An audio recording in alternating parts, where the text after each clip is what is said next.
The idea is to kind of start with the fundamentals. What are the pillars of health? Because there's a lot of us who don't even realize that we're maybe not doing the things that could be helping us. We're trying to eat healthy, but maybe we're not as much as before, not moving or what have you. But the things to really look at is food. Food is medicine. So what are you Absolutely. eating? How are you eating it? How is that working into this process? Are you moving? Even if you're really tired and taking a shower is exhausting for you, what can we be doing to help make sure you're moving a little bit to your body's ability and how important that is? How well you are stressing. Hi, I'm Dr. Monica Jauregui, and welcome to Truly Healthy MD. I have one question for you. What's really behind the way you feel? As a functional medicine doctor, I'm passionate about helping you uncover the hidden causes of your health concerns and finally connecting the dots. From balancing hormones to overcoming Lyme disease, boosting brain health, or just finding new ways to feel your best every day. This podcast is packed with insights and strategies to help you take control of your health and live fully. Ready to explore what's possible and be truly healthy? Hello, welcome to Truly Healthy MD. I'm Dr. Monica Jauregui. Today we have one of my friends, Dr. Kelley, MD. She is a leader in integrative and functional medicine. She blends both traditional medical training and a personalized holistic approach to health and healing at Case Integrative Health, which she founded in 2019. She's board certified in family medicine and in integrative medicine. She has a very strong focus on Lyme disease, research, treatment, and education. She lectures nationally on these topics. I met her initially at an ILADS conference, and she was gracious enough to want to be here on this podcast. So I'm so grateful. A little bit more background about her. She graduated from the Ohio State University College of Medicine and completed her family residency at St. Joseph Hospital in Chicago. She is a 15-year member of the Institute of Functional Medicine, IFM. I did not even know it's been around for that. I didn't know about it 15 years ago, so that's amazing. She's a past treasurer of the International Lyme and Associated Disease Society, which is ILADS. Additionally, she serves on the faculty at Northwestern University's Feinberg School of Medicine. Very, very amazing stuff. Thank you for being here. And we were just talking about a course that you're putting together. And you said this is for your patients, for the public. Tell me about this course that you're putting together. Thank you for having me. Absolutely. We have so many patients calling us from all over the country. And there's not enough Lyme doctors out there. So the wait for Lyme doctors is pretty long. And so I wanted to create a space for patients to help themselves, to get started on the basics, to get started on the fundamentals, and then we'll build from there and go into deeper topics. So patients can start the healing process on their own and can advocate for themselves. So it'll be up and running this spring. It's in the works right now, but we're really excited. It'll be up on our website. And yeah, I just wanted to help more people, and help them find their health in as many ways as possible. Yeah, that's great because I also like I said, we met at ILADS. I also treat Lyme, and I know it's so hard because we there's only so many patients that we can take on, and there's so many people out there that need our help. So that's amazing work. I would love to hear more about this course that you're putting together for people to be able to start healing themselves while they get in to see one of us Lyme doctors. Yeah. So Yeah. what's the structure of the course, or what kind of things are you going to teach people? Yeah, so it's an online course, so it'll be videos and things you can go at your own pace. And especially for those of us who are struggling with brain fog and those kind of things too, we can repeat it. You can watch it again. You can kind of read there and get in there and see it. But the idea is to kind of start with the fundamentals. What are the pillars of health? Because there's a lot of us who don't even realize that we're maybe not doing the things that could be helping us. We're trying to eat healthy, but maybe we're not as much as before, not moving or what have you. But the things to really look at is food. Food is medicine. So what are you Absolutely. eating? How are you eating it? How is that working into this process? Are you moving? Even if you're really tired and taking a shower is exhausting for you, what can we be doing to help make sure you're moving a little bit to your body's ability and how important that is? How well you are stressing. How are you managing your stress? So many of us live with this kind of chronic, just perpetual background stress that we're almost immune to or numb to. Yeah, But we don't even notice it anymore. we don't even know how high it is. And so, but that has a really, really really big effect on us. And if Mhm. we have chronic illness and we have chronic infections, that's a stress on our system as well. So how are we managing that? How are we relaxing and kind of giving ourselves a break is really important. How you're sleeping, sleep, it's often a hard one to get in there, especially if you're really sick. You are exhausted and tired and all you want to do is sleep, but it can be elusive and it can be really hard to kind of get into that deeper restful sleep, but it's important. And there's Yeah. so many of us too who work so hard, and the only time we have at night is for ourselves, right? So we stay up too late and we don't make sleep a priority, and that's, I think, can end up causing more harm than good. Yeah, and I mean, even if we're not going to achieve perfect sleep, just getting the basics in of some sleep hygiene can really, that's really low-hanging fruit. That's something that will go a long ways. Maybe you and I can't completely fix somebody's sleep, but there's a lot of things that they can start working on to achieve a lot better sleep. And that's really, you know, the foundational work. I know that we get patients all the time that are thinking they could just come to us and get some medicine or some, nutraceuticals. We both work with both pharmaceuticals, nutraceuticals to get better from Lyme. And they don't understand they have to do all this foundational work that's so important. So this is excellent that you're putting this out there for people to learn about. So tell me more about your approach as far as what you teach patients as far as food as medicine. What's your philosophy behind that? If you like this discussion, please hit the subscribe button and consider leaving us a review. It really helps people find us, and we truly appreciate your support. Yeah, well, it's hard because there are so many different diets out there, and Mhm. there's not one right diet for every person. And so some people do really well with the ketogenic diet, some people don't. Some people need to be gluten-free, other people can maybe get away with some, but need to be dairy-free. There's so many differences. So it is hard to kind of hone in on that. But for me, food, like I said, food is medicine. So the first thing we need to do is try to make sure that we're putting good, healthy things into our mouth. So we're not eating the fast food, we're not drinking the soda, we're not eating candy and all the junk, right? So, and it sounds easy, but we live in such a fast-paced world. It's just sometimes, all you can do is go through the drive-through because that's what you have, and it's also less expensive sometimes too Oh, to, yeah, for sure. A right? lot less expensive.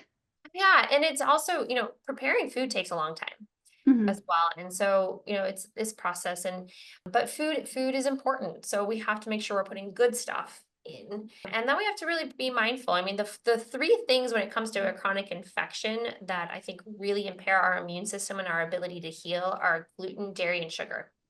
So kind of the three big culprits. And we can build from that. We can do bigger eliminations, we can do bigger things, and we can try different diets depending on what your symptoms may be and kind of what's going on in there.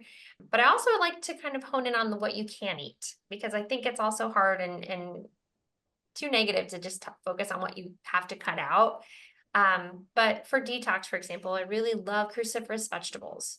So Mhm. adding cruciferous vegetables and fiber, adding those things to the diet, which a lot of us are kind of not getting a lot of. Broccoli, cauliflower, kale can cause a little bit of upset tummy if you're not used to it, because it kind of feeds some of the good stuff and can Yeah, give you us gotta you gas. gotta slowly integrate that. You can't just go from having a diet super low in these vegetable products and all of a sudden from one day to the next say, hey, I'm gonna meet my 25, 30 grams of fiber, right? That is not the way to do it. So, yeah, yeah. So, but the fun part is that you get a new chance to try some new foods too. So when you have to cut these things out, a lot of people also go kind of deer in headlights. And now what do I do? Because we're just so used to eating the same things all the time. But there's a lot of really cool, delicious vegetables and other things out there that maybe you didn't try, and it's an opportunity to have fun with it and to learn some new recipes and try some different things. And it's so much easier to be gluten-free and dairy-free nowadays versus 5, 10 years ago. So it's easier to incorporate these things. But if you're not eating the good if you're not putting the good fuel in your system, it's going to be those pills and nutraceuticals that we're recommending. They're not going to work. And you got to help yourself get in there. So that starting at the basics and getting the right food in is important. Absolutely. That foundation is just you cannot heal without that foundation. Every cell in our body is made from food that we ate at some point, right? So you just have to have that good foundation in order to be able to take on these treatments because yeah, these treatments are difficult for our body to deal with. People come to us, they're very sick. They've usually been sick for years, and then we try to put them on these complex treatments. So it's phasing them into getting them healthy enough to accept those treatments sometimes is even harder than actually treating them. I find that it's not actually so, obviously it's hard to treat these chronic complex illnesses, but to me, it's harder to get people ready for the treatment. I'm seeing, I assume that's the same struggle you're having. And that's why you're creating this course in part. Fatigue, brain fog, mood swings, weight gain. If you're a woman in your 40s to 70s, you've probably been told that it's just aging. But what if it's not? At trulyhealthymd.com, we look deeper. Hormones, nervous system health, hidden toxicities. You're not broken. You just need a doctor who really listens. Visit trulyhealthymd.com and book a consultation today. It's time to feel like your real self again.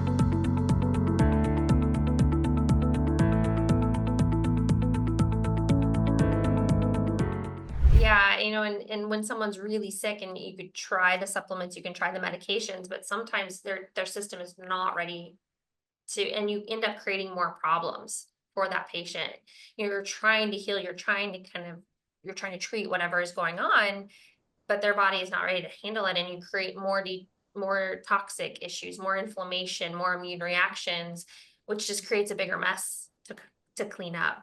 So start, trying to be, have better foundations to begin with is important. And these are some of the ways to do it. There are other ways. We use some supplements as well just to help build a cellular foundation. So our cell membranes are so important. They are the brain of our cells. And when we're really sick, they're crummy and they don't have the right phospholipids and they don't talk to each other and they don't do all the right things. So even something as simple as phosphatidylcholine, which is a fatty acid, and we'll do it intravenously as well as orally for patients, but building that up can be another way to help build some of these foundations so that their cells are stronger so that you can go forth with the treatments. Yeah, absolutely. Such important things that people need to understand because I know they're coming to us at a very low point in their lives. They've been sick for a while, and it's a lot of information they have to take in just to start healing. It's hard to get somebody who's not sleeping at all to get them to sleep really well, but just the initial troubleshooting is huge. What sort of advice do you have for them? For sleep issues, Yes. yeah. One of my favorites is to tape your mouth closed, which is just really fun, to say and joke about and have a little laugh about. Anyone ever tell you to tape your mouth closed? I don't know. These are the jokes. This is what makes me laugh. Just breathing through your nose, kind of forcing that issue a little bit, which helps with snoring and other things, but just making sure that that air is going through your nose that help actually, open up your passages and humidify that air, and we get better sleep when we're not just kind of trying to drag it through the wrong hole. And so taping your mouth, and there are tapes you can buy for this. You can also use medical tape to kind of keep it closed, and you can still open your mouth. I know like some people, get concerned that they might feel like they're kind of suffocating by having that on there, but you could still break the seal and you could break the tape. Like you can make that happen if you really needed to. But often doing that for a good month will help with sleep. It's important for kids too. If your kid is a mouth breather, that actually affects how their palate forms and grows, and that can affect their teeth, and that can affect other issues too. And if we're not sleeping, that affects our cognition and our ability to focus in school the next day and whatnot. So those are some simple tips too. But if you're a snorer, if you are waking up, and you need to get a sleep study.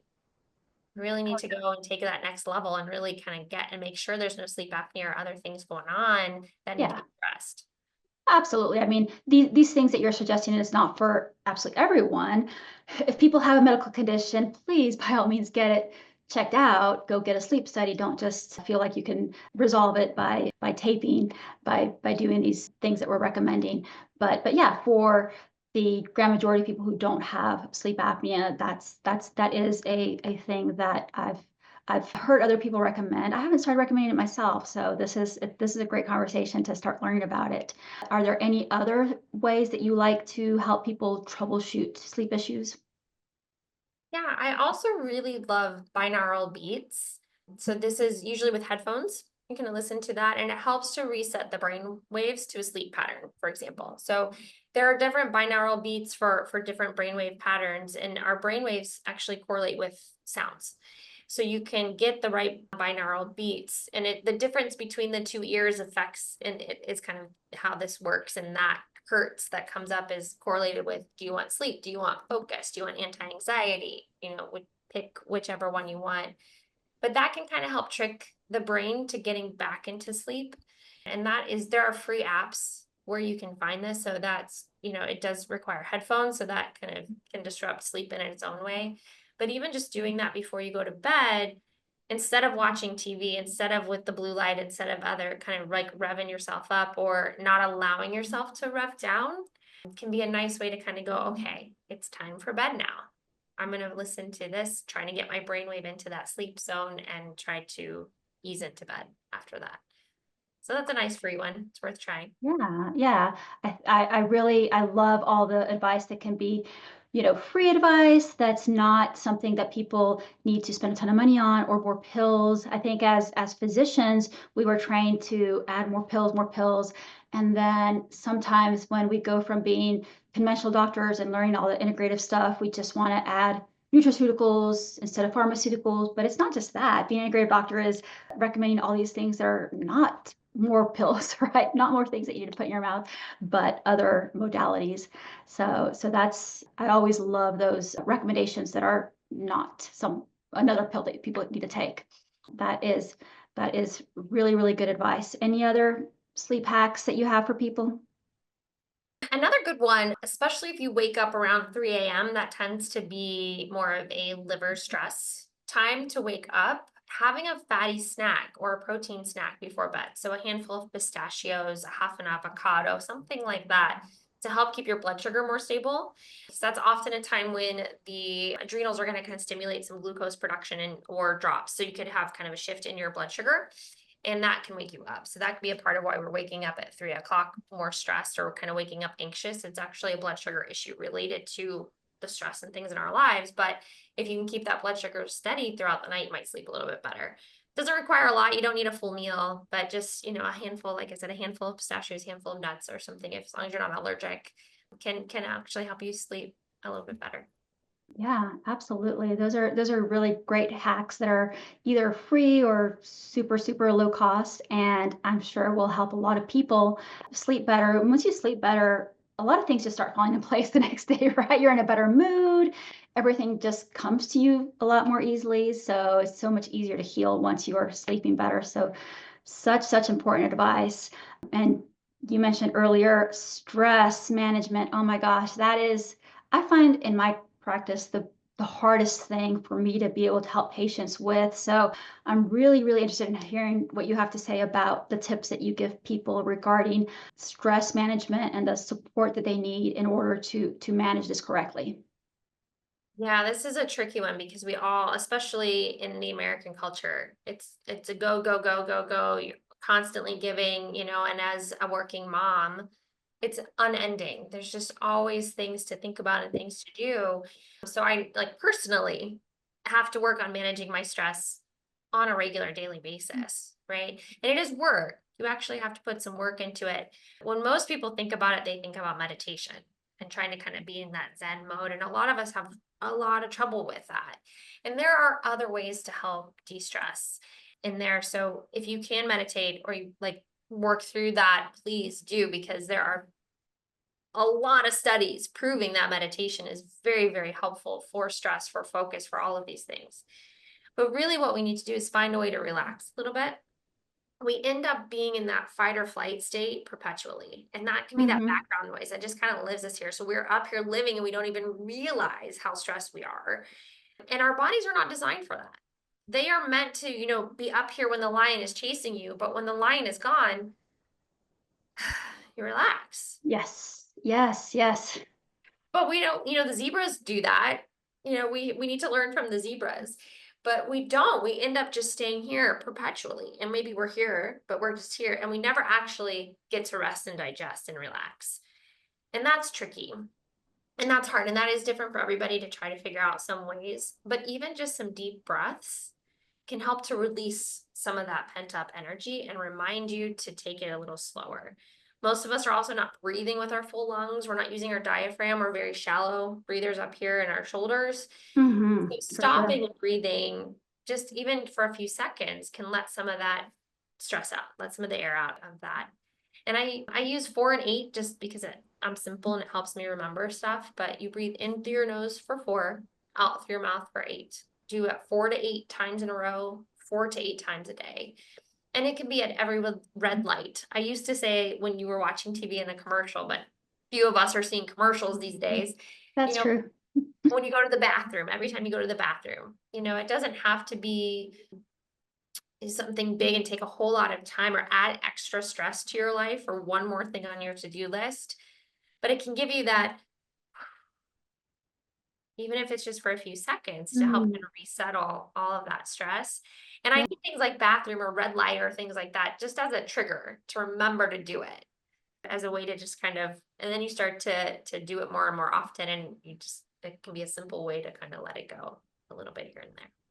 Yeah, and there you go. Another thing that's completely free and something we're doing already, right? We're already breathing, so we might as well take the breathe that we do and use it to our advantage. So those little things are so important. What else? What else do you use for stress management? Laughter. Laughter is another good one. Not enough of us are having enough fun. Not enough of us are playing enough, but we need to laugh a little bit. And I mean, you can look up laughter yoga on YouTube. You can listen to a comedian that you like. You can read a funny book, whatever it takes. I like to have little like laughter wars with my kids and get the giggles going. It doesn't have to be anything serious. It's supposed to be silly and having that fun, but that can actually help a little bit. Do you use any like bagel exercises with your patient? That's something that I try to teach my patients, to just like bring them out of that fight and flight mode and back into the rest and digest mode. I try to teach patients some bagel exercises. Do you employ those too, or is that something that you don't use as much? Yeah, we talk about the vagus nerve all the time. You probably see like I have a stimulator on, and there's certainly things out there that you can use, and I actually honestly find myself humming all the time, just not even thinking about it, because I think I'm just subconsciously trying to get that vagus nerve to calm a little bit. So yeah, that's there's lots of tools to do that. Yeah. Yeah. I remember when I first started learning about the vagus nerve and about those techniques and humming, I would be driving, the kids would be fighting in the back seat, and I would just start humming, and all of a sudden them fighting in the back seat, me fighting traffic, was just not that big of a deal anymore, because I was able to manage it so much better because I was humming. So those little hacks really go a long way. Oh, absolutely. Yeah, for sure, for sure. All right, I know that there's so much to cover. Let's talk about, for example, movement, the importance of movement, the guidelines. What are you building into your course about those things? So any kind of movement is good movement, generally speaking, but a lot of my patients are so tired and they have no stamina. So there's no way a workout is going to be part of their day. And that's not what I mean by movement. I don't mean, a high intensity workout in there. If you're able to and you feel better when you do that, please do. But most of my patients, just even, taking a shower, that's the event of the day, right? So it's more about doing small things frequently to get that movement in. I know people use the word exercise snack or the phrase exercise snack Yeah. right now to mean that. But if what you can do that day is shower, then you shower. If what you can do that day is walk to the mailbox, you walk to the mailbox. But I just don't want people to be sitting all day, every day. We've got to move a little bit. And then you'll find you'll be able to move a little bit more. And then you can move a little bit more. And it will slowly build up to a spot where you're able to do more and more in there. And so it doesn't have to be climbing Mount Everest to be considered movement. It can be taking the stairs instead of the elevator that day. It can be little things, but we got to move. We're meant to move. We're not meant to sit all the time. Absolutely, yes. When the body moves, it does start healing. And just that movement, and there's like so much science behind the why, getting our lymphatics to move. If we don't move, our there's no heart to move the lymphatics, right? So our movement has to provide that for our lymphatics. So yeah, so many reasons. Plus our endorphins get activated when we move, right? So there's so many reasons to move. Um, that is, and it's true. When we tell people you got to go move, it's not like, okay, you got to get a gym membership or train for a marathon. It's your daily movements in your life are going to make a big difference, a bigger difference than if you just go and work out for an hour and then sit the rest of the day. So those, yeah, I recently learned that term that you said, the exercise snacks. That is such a good concept of having, taking breaks from your work, from whatever you're doing, and doing a little bit more each day. Mhm. Oh, I Any love that. I other? know. I love the phrase. It's so I perfect. know. It was, yeah, when I heard it, I was like, that is awesome. What other movement recommendations do you give your patients? So some of the other things are just, again, kind of going back to that fun thing, having fun, what is good for you. So some people really have gotten into pickleball, which is awesome. Some people really like dance. Other people would rather walk. What are the different movements? What are the different things that we can do that we enjoy, that we're going to want to do more of, because I don't want to go to a weight training class. That's not fun for me. That doesn't make me excited, but I could go to a dance class any night and have a fun time and not even know I'm working out, not even know I'm, pushing myself because I'm having fun. So I think that's important too. And it's kind of creating that movement for you and for what gives you joy and what helps you feel better afterwards, not what makes you feel like it's a chore. So you have to do Hmm. it. Yeah, because yeah, I know there's so many people out there that are like, I hate exercise. And I'm like, that's because you haven't thought about the ways that you can exercise that are going to be fun for you. And sometimes it's taking a walk with friends and you're talking to your friends while you're walking, and then you forget that you're walking. You forget that you're doing exercise because you're walking. So there's just gazillion different ideas of things that people can do. So that's just really, really, really good advice.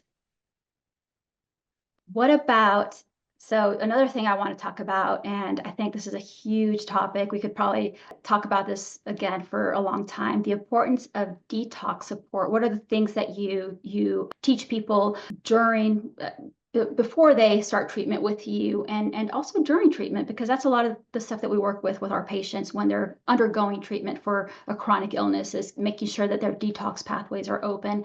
How do you approach this with patients? Oh yeah, 100%. I don't know if there's any chronic illness patient who's walked in here who does not have an issue with detox. Yeah. Everybody has trouble with it. Yeah. And it's in part because there's so much in our environment and it's also Mhm. accumulated, toxins bioaccumulate. So my grandparents' toxins affected me and I have to deal with that plus everything that's going on right now, as far as Absolutely. the toxicity. So, Yeah. our bodies are designed to detox. All of our cells detox, our liver detox, our lungs detox. We're meant to detox. The problem is there's so much coming in, we can't keep up. And then when we Mhm. have an illness, we have a chronic illness, it just adds to that sludge and that toxin burden. And it's even harder to really get those toxins out. And if we can't get them out, then they just reaccumulate and we reabsorb them and we don't get rid of them. And that can make you feel really crummy.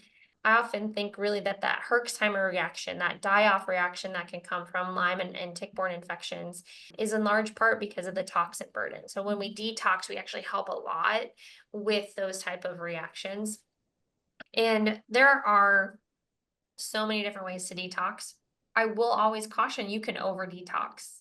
I've had patients try to do all the things all the time, all day, and they end up feeling just as bad, if not worse, because they're moving too much of the toxins all at once, and their system doesn't know what to do with all of them. Absolutely. Yeah.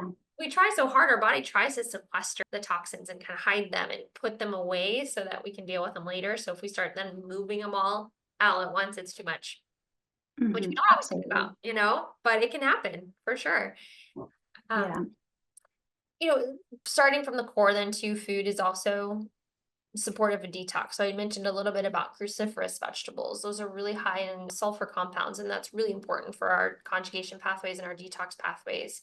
Fiber is really important for detox. Enough water and having enough fluid kind of in our system is important for detox. So food is first, making sure that we're trying to help our system help itself to detox Mhm. and using that. And when it comes to toxicity, really the first thing I always think about is trying to limit exposures. Mhm. And that could be food. So if you're eating crummy food, that's toxic. But it could be our environment. It could be our house. Our house could be making us sick with mold. We could, it could the air. If you live in a big city like I do, maybe there's some toxicity there that's causing a place. So what can we do to help lower that burden first and Mhm. foremost? And so eating cleaner foods, trying to get cleaner beauty products, For sure. cleaner cleaning products, making sure there's no mold, etc. in our house, cleaning our air, cleaning our water. That's the first thing is what do we do? How can we reduce our exposure? We can't get rid of it. We can't live in a bubble, but we can be mindful and really try to cut back. So Yeah, there's a ton of stuff that we can do day to day. And even those people who have spent years working on decreasing their, increasing their awareness so they can decrease their toxin load. I think we continue to learn things every day, as far as how we can continue to decrease the toxins that we take on. It is a very toxic environment, unfortunately, that we live in. So yeah, absolutely taking less toxins in, and like you said, helping us move the toxins within our body, helping move them out, starting with food, hydration. Yeah, super basic things. I'm sitting here listening to you, wondering how much have this course available for the public, because all of this foundational work is just, it's important for absolutely everybody, and not just people who are dealing with Lyme disease, people who are dealing with any chronic illness, or any person on this planet needs to listen to this advice to live a healthier life. yeah, yeah, that's the hope. It's really to help people help themselves and make these small changes that add up. And that alone will often make you feel, yeah, 20, 30, 40, 60% better just from that by itself. Absolutely. All right. I want to talk more about detox, 'cause I just love this topic. What other pearls do you have for people listening as far as how they should conceptualize detox or go about it? I know that people want to find an easy way out. They want to go purchase a detox package that's a ton of supplements. I personally don't recommend that under, if you're not being supervised by a physician, somebody that guides you how to do that. I I personally try to get people to, like you said, use their food, their movement, their water, being a clean environment. What else do you how else do you guide people in this process? Yeah. So after you try to kind of cut back on your exposure, it's the next thing that I kind of think about is flushing those toxins out, kind of opening the exits. If you think about a sink that's overflowing, if we can open the pipe a little bit and start to flush these things out, we're going to move more. And that can be as simple as movement, like you said, walking with the lymphatics, for example, but even exercise and sweating and just kind of getting that out in a different way, or breathing can help us kind of work through those toxins as well. There are supplements that can help with this too. Glutathione, milk thistle, liver support, that kind of stuff can definitely help with that process, and the foods that we talked about as well. But I just like a good old fashioned Epsom salt bath, you Mm-hmm. know, too, is another way to just kind of open up some pathways and start to get stuff moving so that you can get it out. So again, it doesn't require necessarily gobs of pills or powders or other things, and those can be useful. Yeah. When um, there's probably a good amount of us who need to do a concerted liver diet, liver detox 3 or 4 times a year, Yeah. um, if not more. Absolutely. Yeah. Yeah, Yeah, and I mean, I I didn't mean to say that nobody should be taking pills and supplements for detox. I feel that once people are under the care of a physician or another clinician who can guide them through a detox correctly, these pills are not only important, but sometimes they're essential yeah, or to help mhm, get the toxins out, right? But yeah. it's scary to me seeing people try to do it on their own without really understanding what they're Yeah. doing. Yeah, and because you can over detox, like we mentioned before too, and so you could feel really bad. And if you don't Mhm. have someone there who can kind of walk you through that and help you support that process, then you actually might end up making things worse. Yeah, I've seen, yeah, like you said, you can either do things too fast.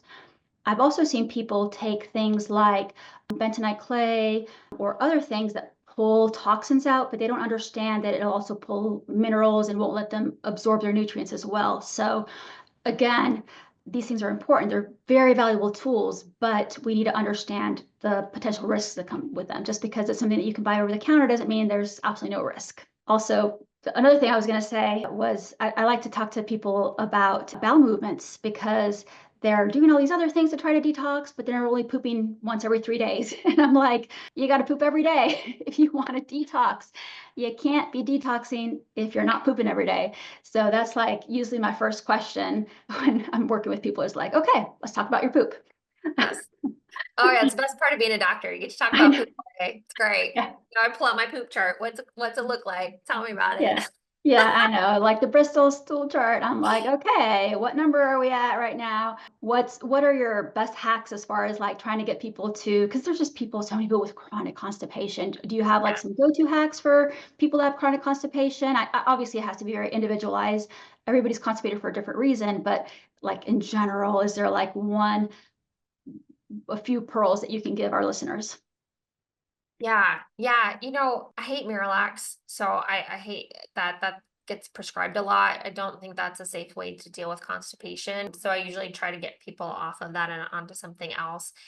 One trick that I have found, especially helpful in kids, but it's useful in adults too, especially if we're just really sensitive to things in general, is just putting some prunes in your water bottle. So Hmm. plop the whole prune into your water. And I mean, you can eat the prune. Prunes are great for that too. But if kids are fighting it or don't want it or what have you, just putting it in your water actually can help as well. Just kind of gently get things moving a little bit there. That's Um, really cool. I had never heard that hack. That's a really good one. So it's a good one. It's so funny because prunes are just dried plums. So you would think kids love them. It's like a big raisin, Yeah. but not always. But the water works and it really does kind of help. And it gets people to drink more water too, which is also can be very helpful for constipation and bowel movements as well. Yeah, I think most of us are just chronically dehydrated and we don't notice. I know for myself, I have a hard time drinking enough water. It's not until I get exercising that I'm like, oh wow, I'm really thirsty. I should have been drinking more all day. So most of us are chronically dehydrated for sure. Yeah. Yeah. Yep. All right. Oh man, I feel like we've been talking for 5 seconds, but I just looked at my clock and I'm like, okay, we've been talking for a while now. Okay, final topic that I want to talk to you about. In general, what is your approach as an integrative medicine doctor, as a functional medicine doctor to these chronic complex diseases? I know it's a super broad question, but I think it's always useful to ask people, how do they approach it? How do they wrap their brain around this? What's your approach to it?